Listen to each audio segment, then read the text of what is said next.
Assalamualaikum warahmatullahi wabarakatuh. Selamat berjumpa teman-teman. Kali ini saya mau cerita lagi mengenai sudut pancar antena. Di gambar yang tampil digambarkan mengenai cara memancar antena,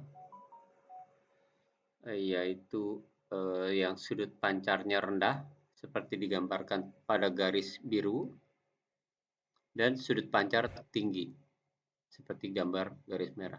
Yang dimaksud rendah adalah dari permukaan bumi ke sudut pancar, ini rendah. Sementara yang merah ini sudut pancarnya tinggi sudutnya. Untuk jenis antena yang sudut pancarnya merah ini yaitu contohnya adalah antena-antena horizontal, dipole, itu seperti itu ya. Yang sejajar, antenanya sejajar dengan bumi. Sementara yang sudut pancarnya rendah itu seperti antena-antena vertikal.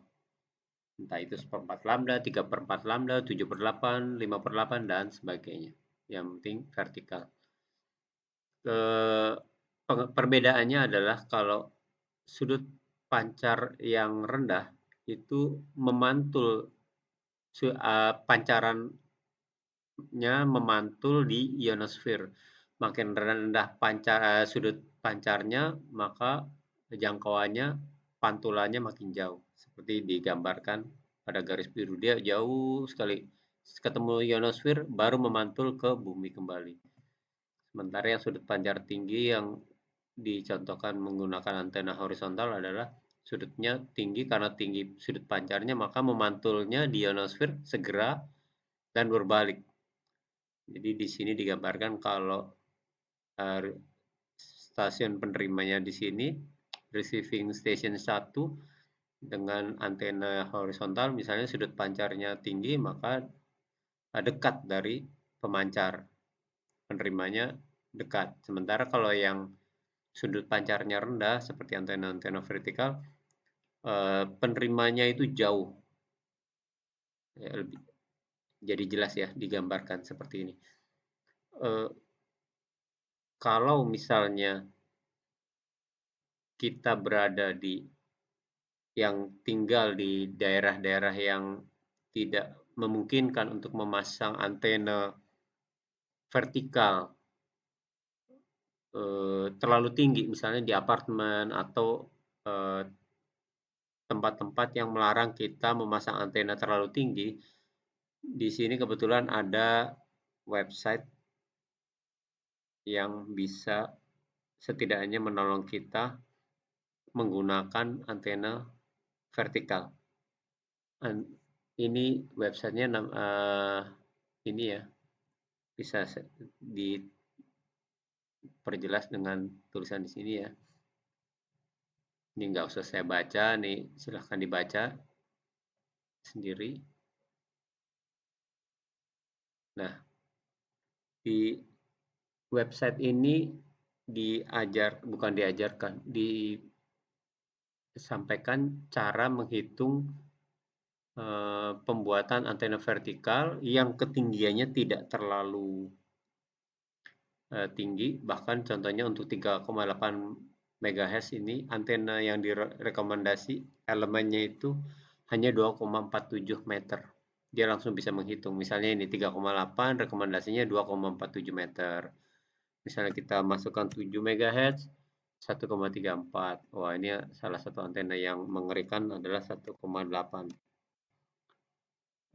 Antenanya Om Gentleman, untuk frekuensi Gentleman Band. Nah, ini ternyata hanya butuh 5,22 meter. Ini hanya untuk elemen antenanya ya, yang vertikal. Coba kita kembali saja ke 37 dulu, 3,7 MHz dibutuhkan 2,54 meter. Nah, di aplikasi ini juga kita harus mengisi, misalnya elemen yang paling dasar ini kita butuhnya, misalnya di sini 2,54, kita masukkan aja 2,54 meter. Lalu diameter elemen yang kita pakai itu berapa? 16 mili. 16 mili itu setara dengan berapa ya, setingkat di atas setengah inch ya, 16 mili. Saya mulai membiasakan dengan milimeter, 16 mili. Ini sebenarnya juga bisa kita rubah ya, misalnya kita mau pakai yang 1 inch tinggal masukin 25,4 mili. Ini juga akan masuk. Ini kebetulan misalnya panjangnya 2,54 sesuai dengan rekomendasi dengan basisnya elemen paling bawah itu 25,4, maka nanti ketemu kapasitor yang harus kita buat dengan nilai ini 66,98 yang akan diletakkan di bawah elemen ini 2,54. Baik, sekarang kita coba ya.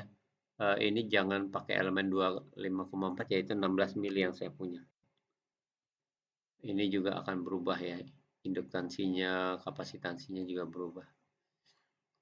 Nah, sekarang kalau material ini sudah terpenuhi sesuai dengan rekomendasi, lalu kita sudah menentukan diameter elemen yang kita gunakan tuh berapa, lalu nanti muncul angka-angka kapasitansi dan induktansi.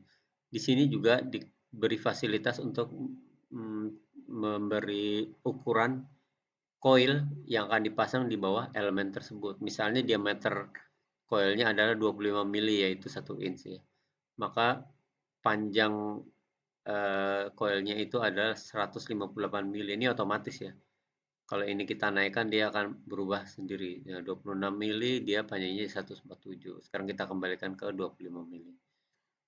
Maka jumlah putarannya adalah 143,2 putaran dan panjang kawat yang dibutuhkan adalah 11,24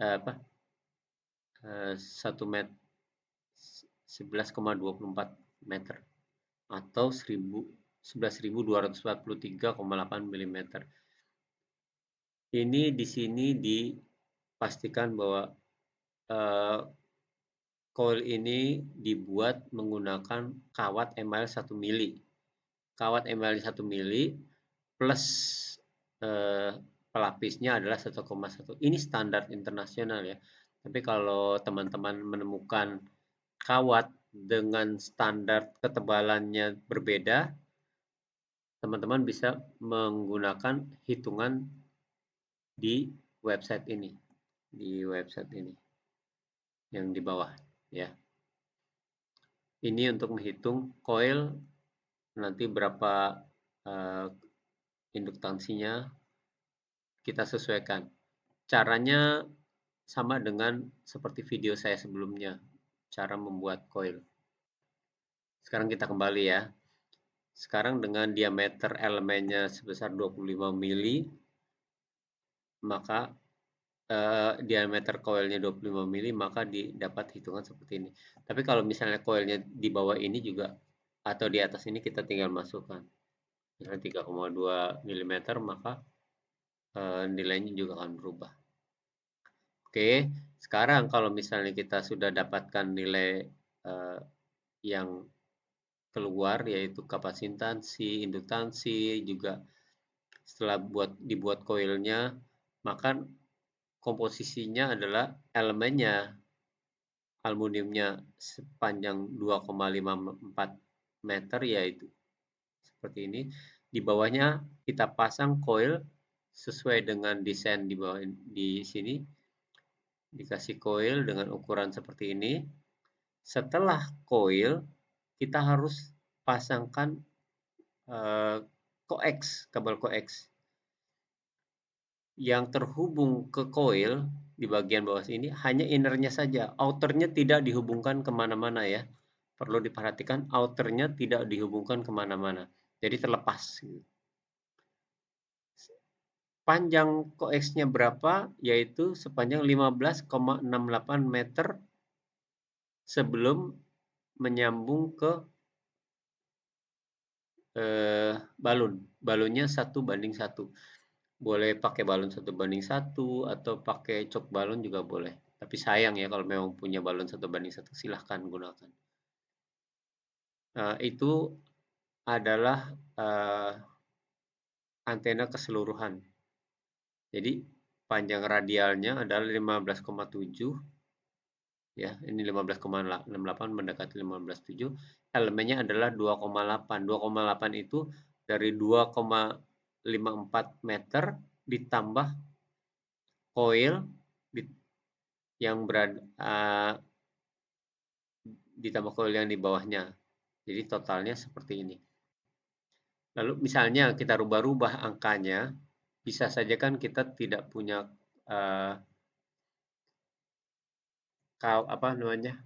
aluminium sepanjang 2,54. Katakanlah misalnya 1,5 meter yang untuk base-nya. Lalu di bawahnya ini supaya jadi 2,54 kita tinggal kurangi saja gitu loh.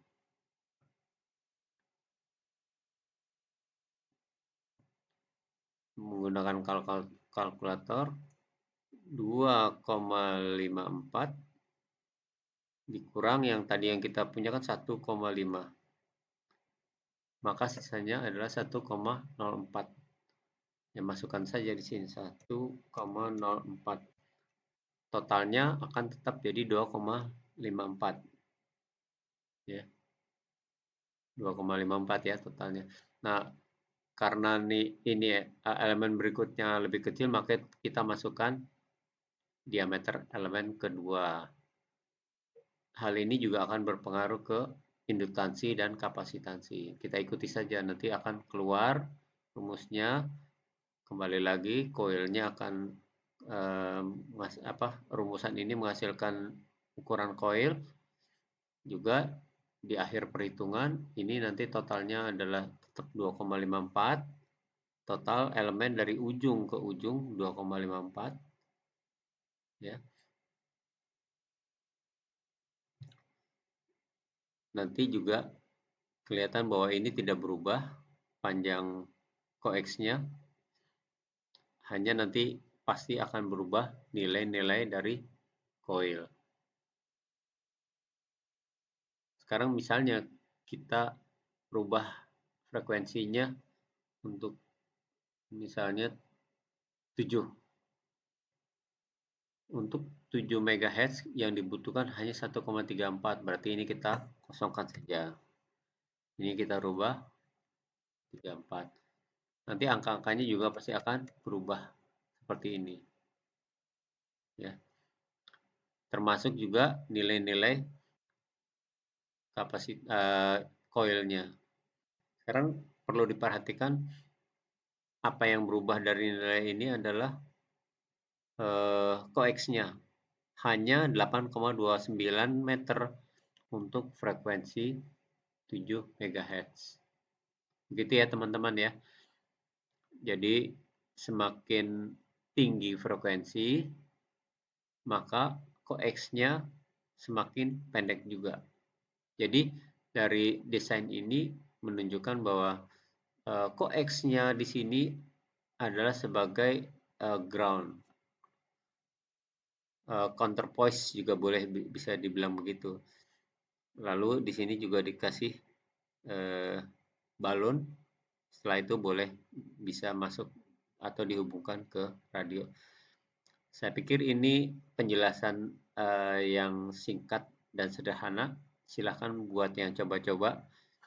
Ini kalau misalnya mau nyoba-nyoba, silahkan dengan frekuensi mungkinnya lebih tinggi.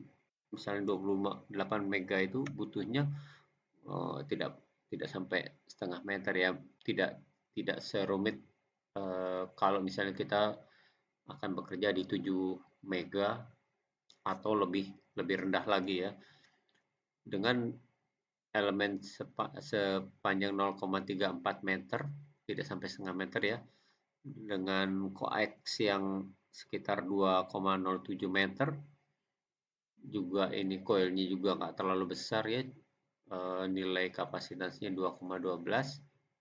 Nanti kita bisa mengudara di frekuensi 28. Nanti silahkan dicoba-coba lagi. Mungkin nanti punya pengalaman lebih menarik dengan antena seperti ini. Silahkan dicoba Lebih kurangnya mohon maaf.